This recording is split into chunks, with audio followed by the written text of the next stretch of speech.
Kumusta kayong lahat mga idol? Kamusta? At palang wibis natin mga idol.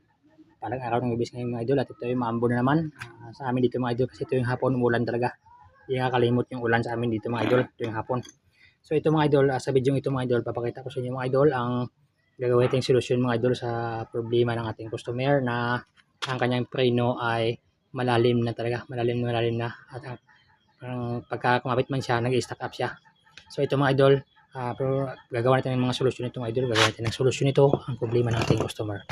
So pero bago yung mga idol, kung bago ka sa channel ko mga idol, huwag mo kalimutang mag-subscribe at pindot na ng notification bell na ma-update ka sa mga gagawin kong videos sunod mga idol. So ito mga idol, ito kasi mga idol, kaya malalim na yung kanyang preno mga idol ng ating customer mga idol kasi nga dito mga idol sa kanyang, yung ito mga idol yung hub niya, yung kinakapitan ng ating brake shoe ay lumalim na ito mga idol. Kumaga lumalim na siya. So dito mga idol, kung napapansin yung idol ito, hinasa ko na ito mga idol ng grinder mga idol Tinanggal ko yung umbok dito mga idol. Umbok dito, tinanggal ko siya. Tinanggal ko siya para mas madaling ipasok naman ang bagong kabit natin na brake shoe. Hindi pala ang gagawin natin. So ito mga idol, ginawan ko ito ng paraan mga idol, daling ang customer natin ay wala pa siyang budget na pambili daw ng hub. Kasi nga yung hub yan talaga, kung sa kagaya ng may mga pira talaga, palitin ito mga idol kasi nga malalim na. So talaga ang preno talaga ay lang kakapit man siya, pero mag-stack up siya. So ito mga idol, sa video ito mga idol, papakita ko sa inyo kung paano natin gagawin ang solusyon itong problema ng ating customer. So ito mga idol, ito ang kanyang brake panel mga idol. Kung napapansin sa brake panel yung mga idol, nilagyan ko to ng alambre mga idol, pinikutan ko sa mga idol. Ganyan mga idol Simpleng-simple mga idol, basic na basic lang yan.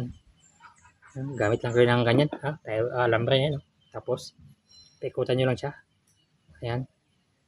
Kung talagang malalim na mga idol, pwede yung lagyan yung dalawa mga idol, pati yung kabila, ito. Yung kabila ito. Lagyan nyo siya mga idol. Kung talagang malalim na ito dito mga idol. At saka kung di man sa malalim, manipis na yung inyong brake shoe. Wala kayo pang talagang pambili. So, ganyan lang mga idol Ito mga idol. Ito, ginawa tayo ng paraan. Tapos titingnan natin kung itong ating ginawa ba ay success ba. So, kabit ko lang muna mga idol yung kanyang brake shoe mga idol. At ating subukan.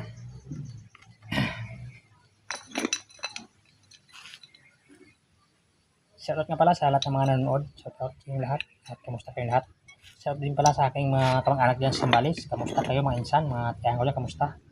Sa kapatid ko dyan sa Anguno, mga pinsan ko, mga pinsan ko dyan sa Pasig. Kamusta kayo lahat mga pinsan? Kamusta? Miss ko na kayo. Matagal na tayong hindi nagkita. Almost dekada na. So tayo naman ay ito hanggang ngayon. Ito, kumakain pa din.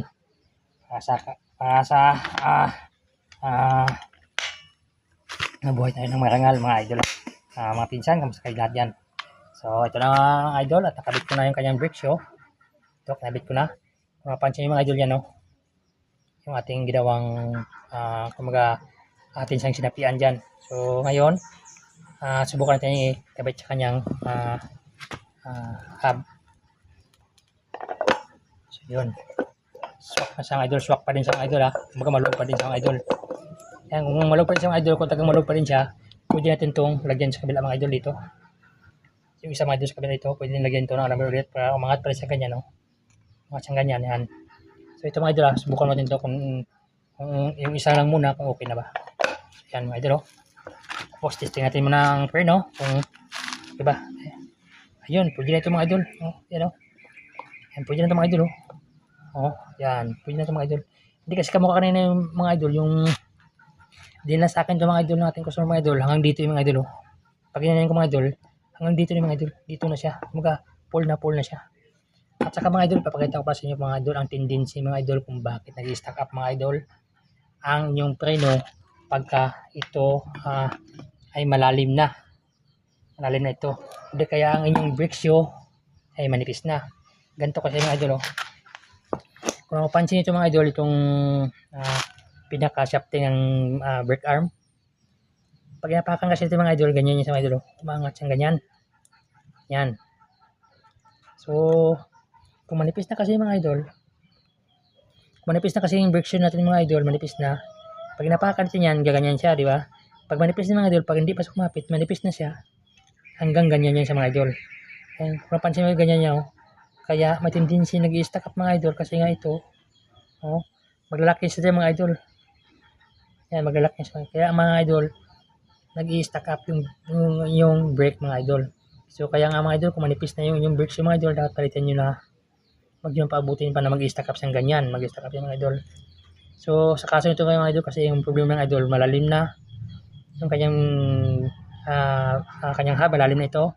Kaya kahit na bago pa yung kanyang brake shoe, talagang ganyan na mga idol. Ganyan yung sistema. Kaya nag-i-stack up siya, sabi ng customer natin. Yan, tingnan nyo yung stack up mga idol. Ayan, hindi bumalik mga idol, diba? Yan, ganyan ang tendency mga idol. Yan. Kaya, oh. Pag ganyan mga idol, mag-stack up talaga yung mga idol. Hindi talaga babalik yan. Yan mga idol. So ito mga idol, okay na ito mga idol. Ito, lilinisin ko lang ito. Tapos, kabit natin sa kanyang motor mga idol. Andun sa shop yung motor mga idol. So, ito mga idol, lilinisin ko muna mga idol to. Tapos, papakita ko sa inyo pag nakabit na mga idol kung mababaw na ba ang kanyang preno at saka hindi na mag-stack up. So, linisin ko na mga idol mga idol at nakabit na natin ito mga idol. Ito na, kabit na natin.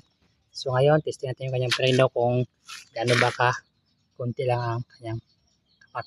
Kasi mga idol, oh. Yan mga idol, oh. Yan. Kunting-kunting lang mga idol ang kanyang apak at kumakapit na siya.